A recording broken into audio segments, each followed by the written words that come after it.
কয়েকদিনের টানা বৃষ্টিতে ভয়াবহ বন্যা দেখা দিয়েছে ভারতের ত্রিপুরা রাজ্যে। এতে এখন পর্যন্ত 7 জন নিহত হওয়ার খবর পাওয়া গেছে। নিখোঁজ রয়েছেন আরও 2 জন। বন্যার কারণে ডুম্বুর জল বিদ্যুৎ প্রকল্পের বাঁধ খুলে দিয়েছে কর্তৃপক্ষ। এর ফলে হুহু করে পানি ঢুকছে বাংলাদেশে। ভারতীয় সংবাদ মাধ্যমগুলোর খবরে জানা যায়, ত্রিপুরায় 4টি নদীর পানি বিপদসীমার ওপর দিয়ে প্রবাহিত হচ্ছে। এর ফলে 5,600 পরিবার নিরাপদ স্থানে আশ্রয় নিতে বাধ্য হয়েছে।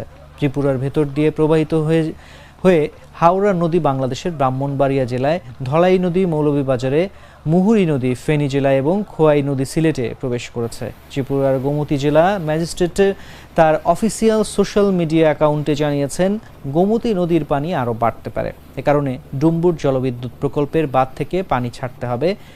তিনি জানিয়েছেন, বুধবার স্থানীয় সময় সকাল 8:35 পর্যন্ত বাঁধের 3টি গেটের মধ্যে একটি খুলে দেওয়া হয়েছে। ত্রিপুরায় উৎপত্তি হওয়া গোমতী নদী প্রায় 150 কিলোমিটার অতিক্রম করে কুমিল্লার ভেতর দিয়ে বাংলাদেশে প্রবেশ করেছে। ফলে ডুম্বুর বাঁধের গেট খুলে দেওয়ায় হুহু করে পানি ঢুকছে কুমিল্লা অঞ্চলে।